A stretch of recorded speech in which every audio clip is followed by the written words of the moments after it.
Por mais evidente que fica, evidência essa de que a educação não é salvação do Brasil, não é salvação da humanidade, mas mesmo assim o incentivo e apoio à educação não é a grande prioridade do governo brasileiro. Eu creio que não é a prioridade de governo nenhum. Porque ontem mesmo nós apontamos aqui no programa, que o governo federal vai tirar o pijama, é isso mesmo que ele vai fazer, vai tirar o pijama de 7 mil militares que já ganham uma boa aposentadoria para colocar em dia o descontrole com a falta de milhares de funcionários do INSS. E nós vimos o resultado dessa falta, até em conflitos que acabaram acontecendo aqui na agência de Araraquara. Isso vem se espalhando por todo o Brasil. Agora, eu perguntei ainda ontem, por que não contratar estudantes desempregados que estão em atraso com o FIES? Por que não? Metade dessa bolsa seria para pagar os atrasados do FIES e outra metade para o desempregado.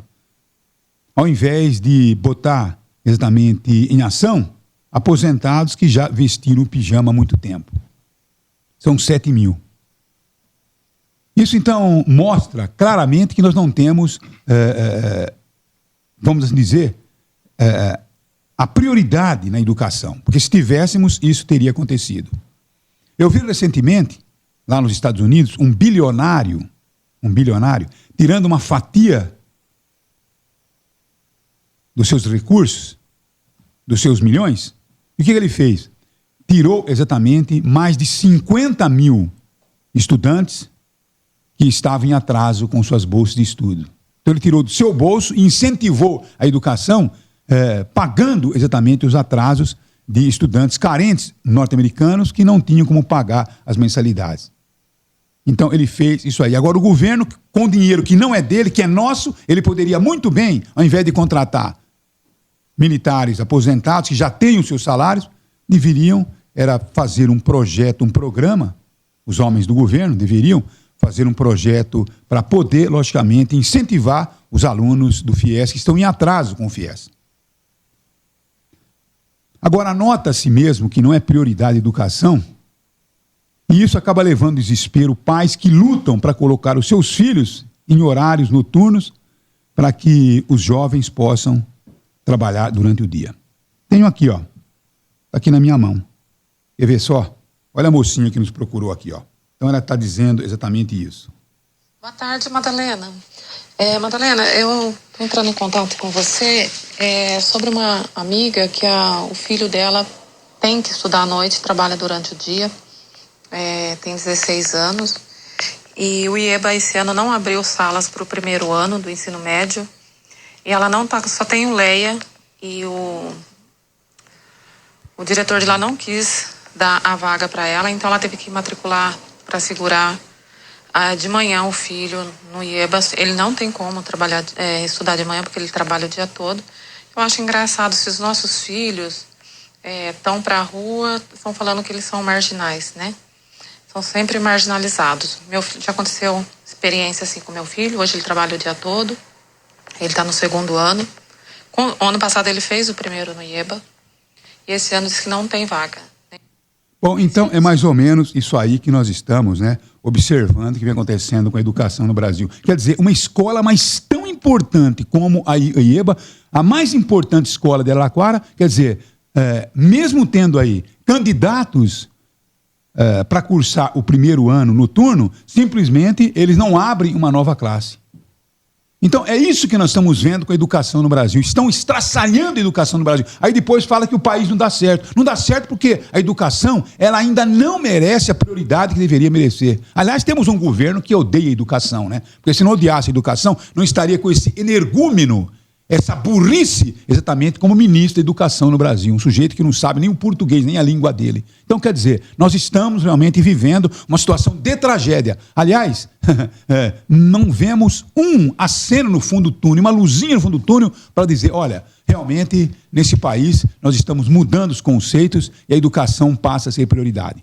Agora eu pergunto a você, com quem que nós vamos ter que arrebentar o pau?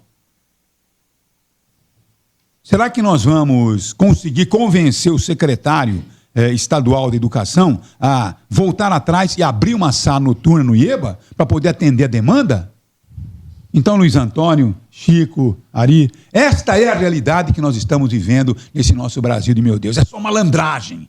Você vai ver a manchete da Folha hoje. Já colocaram um homem para cuidar das publicidades do governo. 167 milhões o governo Bolsonaro já gastou em publicidade, na Record e na Bandeirantes.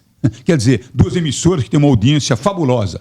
Nem isso eles estão levando em conta, realmente, o mérito das empresas que realmente têm audiência. Quer dizer, colocaram um sujeito lá, malandro, que está simplesmente fazendo isso com o nosso dinheiro. Quer dizer, é malandro em cima de malandro nesse país. Então, Luiz Antônio... E ganhando comissão em cima. Ganhando comissão em cima. Então é isso que nós temos nesse nosso Brasil de meu Deus. Vai governo, vem governo. É só malandro que nós estamos vendo atuar realmente na política. Uma coisa impressionante. É triste, Madalena, você constatar que na realidade brasileira hoje, e não é o caso do IEBA, chegou ao IEBA, que é a maior escola de Araraquara, mas o ensino noturno há muitos anos vem sendo alvo de um desmonte. O governo paulista, no caso, parece não desejar mais a manutenção do ensino noturno. Eu sei que tem gente que olha, mas vocês defendem que o correto é a criança estudar ao invés de trabalhar, mas infelizmente a gente tem que lidar com uma realidade que é a nossa, de que há ainda gente que precisa do ensino noturno, ao invés de ter a limitação de horário. Há muitas pessoas que precisam e não estão encontrando. Então, quer dizer, ela tem uma necessidade e não encontra a escola como opção. Qual que é o caminho mais imediato? Para muitos, Madalena, já que o ensino médio no Brasil não é obrigatório, o caminho da evasão escolar. Bom, não tenho escola à noite, eu vou trabalhar porque o adolescente tem as suas necessidades de consumo, as famílias têm a necessidade do seu ganho, e aí ele abandona a escola. Essa é a realidade, não é o IEBA, não. Isso já vem de alguns anos e está chegando agora a todas as escolas. Então é isso, você tem um desmonte de uma teia que atende aí uma parcela importantíssima da população. Depois esses jovens retornam à escola aos 20 e poucos anos no modelo EJA, Educação de Jovens e Adultos, compactando os 3 anos em um ano só, sabe? Aquela precarização da educação só para fazer número em detrimento da qualidade. Agora, essa fila do INSS não começou ontem. Aliás, há uma defasagem não só no INSS, também na Polícia Civil, na saúde, na educação, em todos os setores. Agora, para que esperar chegar numa situação dessa para tomar uma medida emergencial? Porque aí você sai às pressas tentando achar uma solução. Às vezes correta, às vezes nem tanto. E tem outra coisa a respeito dessa questão da fila do INSS. Ontem eu fui procurado por um cidadão, ele disse, nossa, mas vocês também tem hora que falam coisas mirabolantes e esquecem o óbvio, né? Já que há necessidade, então, até o Chico sugeriu, olha, a contratação de quem está na reserva é para agilizar os procedimentos burocráticos. Então, por que não trazer os aposentados do próprio INSS? Porque o militar, por mais capacitado que ele seja, ele não conhece aquele funcionamento. Então ele vai ter que aprender, algum funcionário do INSS tem que ensinar ele a acessar o sistema, as normatizações internas, os decretos, os encaminhamentos, os departamentos. Ele tem que reaprender. Mas ele tinha milhares de opções. Ele vai ser o estagiário. Ou então, nada mais rápido do que você trazer os aposentados, pagando 30%, do INSS, porque é aquele cara que melhor conhece a máquina. Olha que grande ideia que o cidadão... Seria bom, Luiz, mas tem precisa. E que precisa muito mais dessa realmente, complementação do que o militar. Então, é moeda de troca. Também. Não, mas do próprio INSS, do próprio INSS. Madalena, são Mas os caras gostam de fardas, querem fardas. Tem duas coisas, Luiz, para você entender. Primeiro, o militar não vai atender diretamente às questões de análises técnicas. Não vai me dizer que você vai atender diretamente essa ideia, né?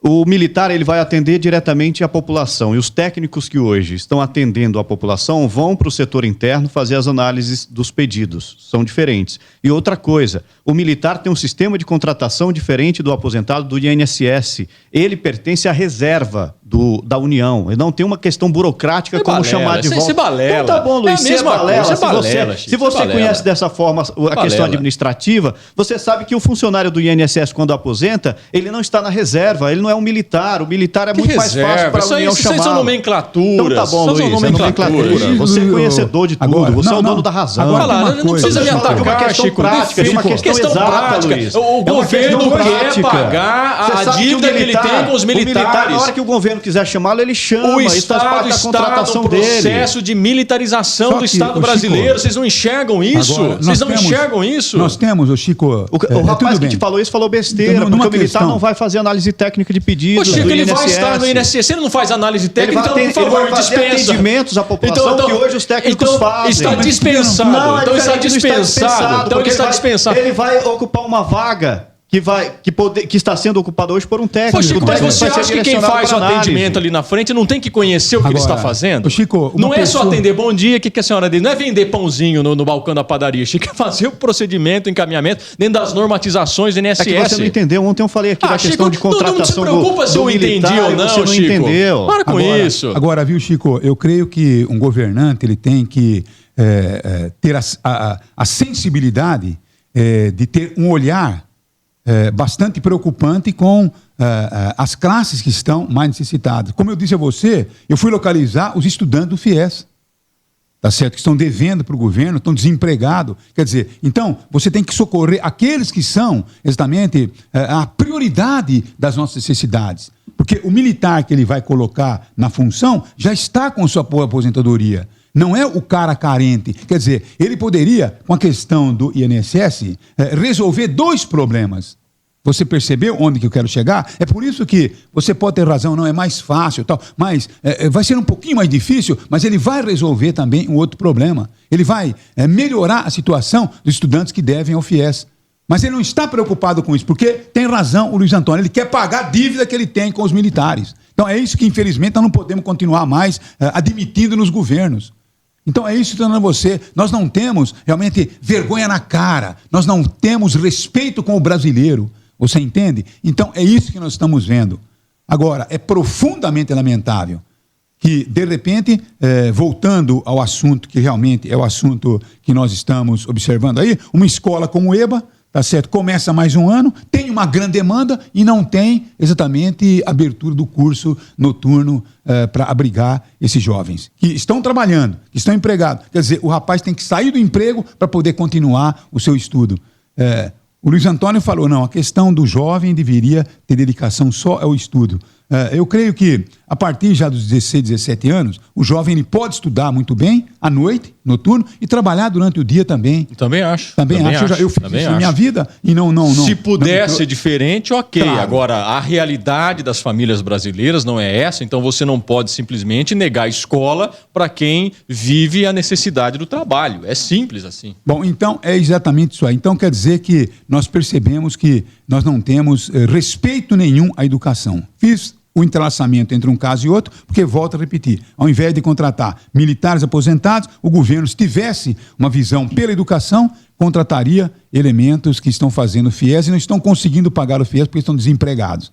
Tá certo ou não? E, ao mesmo tempo, nós temos aí a mais importante escola de Araraquara, que é o EBA, não tem o curso noturno que, infelizmente, os pais estão aí reclamando. É profundamente lamentável que nós temos que diagnosticar, mais uma vez, que os governos brasileiros, eles não têm respeito à educação. Aliás, eles não gostam de educação, porque um povo bem educado, certamente, vai meter o pé na bunda. É isso que eles têm medo, tá certo? Porque um povo bem educado jamais elegeria a nosso presidente um homem desse aí. Um povo bem educado. Pode contestar, mas é a realidade, né? Eu não posso concordar com um homem que faz arminha, que de repente, viu, cara, porque eu não sei o que tem, viu, não sei o que tem, viu? Ou a mulher do presidente francês, ela é muito feia. Quer dizer, olha só o nível que nós temos nesse nosso Brasil, de meu Deus, é profundamente lamentável.